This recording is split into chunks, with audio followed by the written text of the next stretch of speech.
here today for the hustings. I enjoyed the players. I would have to say there's one bit of it I disagreed with, and that was the bit where the word said you don't need a revolution. I must say that I put my cards on the table on the socialists.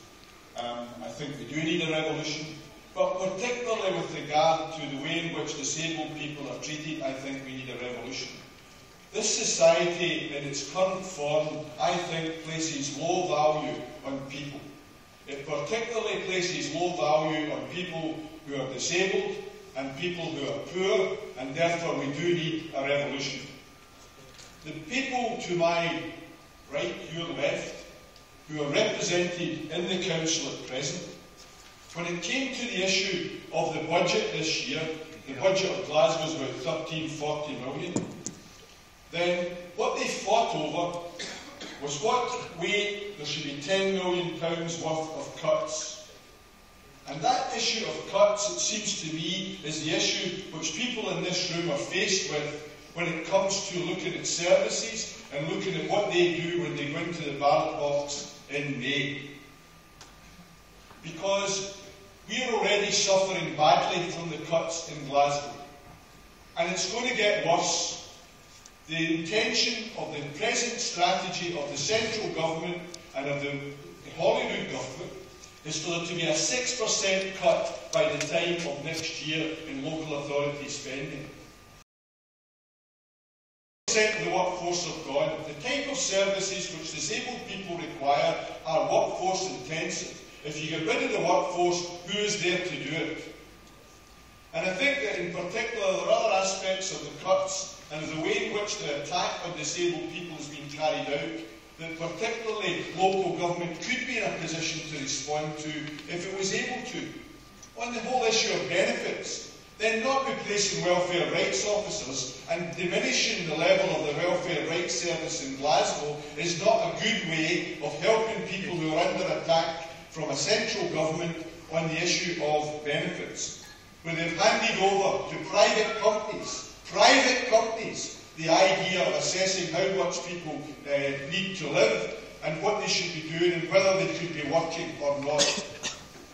And I think that the issue of jobs is another issue, where the cutback in training programmes in the colleges, which you well know, and I would share some of the points that Christopher made about the worthwhileness of some of these courses, but the fact is that they are being cut back and the better courses are not being there to replace them.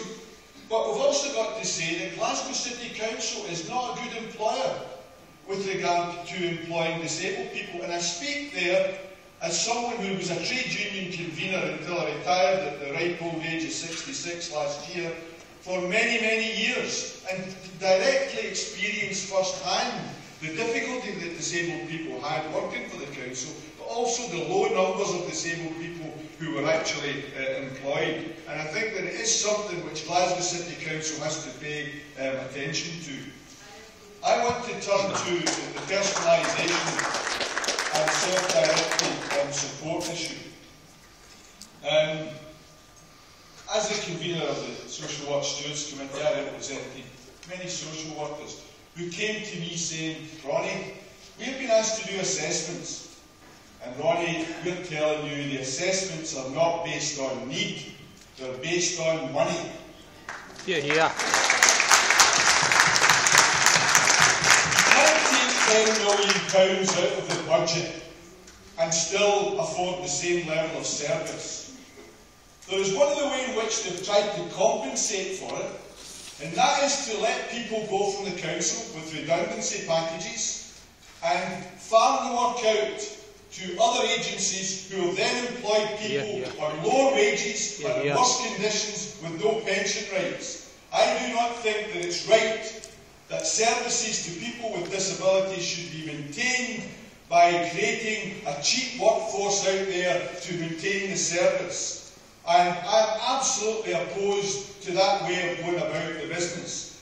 And as we stand for the creation of a needs budget for Glasgow, we stand for the creation of needs levels of services for disabled people. 1 minute, please. Yes. I'm in favour of change, in favour of revolution. I think that one of the points I would like to make in conclusion, I do not think that councillors should be elected as mere automatons to carry out the wishes of an SNP government in Holyrood or a condemned government in Westminster. I don't think they should be there to just carry blindly out cuts, and I think that they should be standing as tribunes of the people who are there to defend services, to expand services, and in fact, in the current climate, have to launch a campaign of defiance. They have to say, no, we are not cutting anymore. That's why we are standing on a pure anti-cuts budget. If the local authorities in Scotland got together on that sort of strategy and defied the government on the issue, spent the money using short-term measures while they gathered together a campaign of themselves leading, if necessary, of the people who take the services and the people who deliver the services, and say no, then we could effect a change in the way in which local government funding is financed in this country. And it would mean an increase in spending. 10% of the money that went to RBS to bail out the bankers would have saved all the cuts in Scotland last year. 10%! And that's only one bank. You can imagine what's happened to the trillions that they've given out to these people who have brought us to this situation. There is money there. What we need is defiance. And if we are elected as anti-cuts candidates in Glasgow, we'll be prepared to take up the cudgel and lead that fight of defiance.